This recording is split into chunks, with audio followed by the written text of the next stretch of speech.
Hello there, dear friends, and welcome once again to the Relaxed Fantasy Review. On this channel, we spend our time looking at fantasy of all sorts, from books to movies to video games, and applying the characters within into the tabletop game Dungeons & Dragons 5th Edition. Today, though, we're going to be looking at a core mechanic of D&D itself. Specifically, we're going to be looking at a special race, originally printed in the Eberron books, and then seen as a very, very interesting player race, the Kalashtar. The Kalashtar are humanoids that have a strange connection to the spiritual world, the world of the departed. They're kind of like people that can talk to ghosts, but that have powers that also come from ghosts. They're a real interesting one, almost like a medium personified with their power. But how do they work mechanically? Let's have a look-see how you could play as one. Now, their standard ASIs, their ability score increases. A +2 to their wisdom, and a +1 to their charisma. Both of these are useful skills. Wisdom slightly more niche than charisma, so I give these an 8 out of 10 for both of them. Their size is medium, very standard, 10 out of 10. And their speed is 30 feet, also standard, for 9 out of 10. This is all looking pretty good. Now they get some really cool powers. They get the dual mind power. This gives them advantage on all wisdom saving throws, whether against magic or whatever. Advantage on saves is a good thing, and wisdom is one of the most useful saves to be able to buff. This is a 9 out of 10 power. It's very specific to wisdom, but it's really good. Then, the mental discipline power. Kalashter are resistant to psychic damage.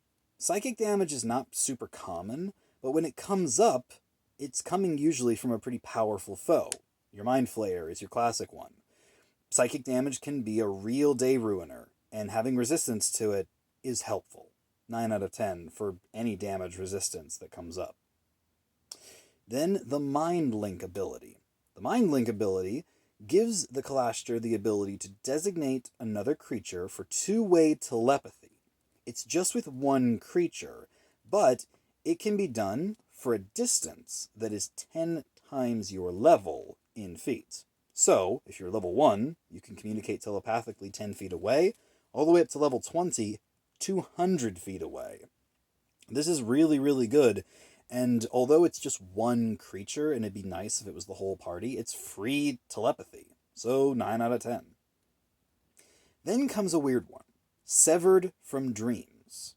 Severed from Dreams means that although Kalashtar sleep, they don't dream. They just reflect on the day that they've experienced. This is a strange little power that makes them immune to dream spells. The dream spell, specifically, or other spells that affect you while you dream. They're not immune to sleep spells, though. They can still be magically put to sleep. They just don't dream. So, this is a weird one. I give it a 6 out of 10 for a pretty limited use. Finally, their languages. They speak Common. They speak Kuori, which is their own private language. And they get one extra language to boot. So, 3 languages is 10 out of 10. Can't complain with that. Overall, this strange mixture of powers that are usually based on telepathic, psychic, and dreaming merits a 9 out of 10 creature. It's actually a pretty valid race to play as. Although a strange backstory and interesting to roleplay, their mechanics work pretty well. You know, there's 1 or 2 little things with it that don't really make for much of a mechanic, but there's a lot in there that works well. And I think the Kalashtar are absolutely worth your time to check out if you're trying to roleplay that spirit-focused character. Give it a look-see. You might like it. This has been the Relaxed Fantasy Review. If you enjoyed the video, please like and subscribe down below, and keep your eyes peeled for more racial reviews coming down the line soon.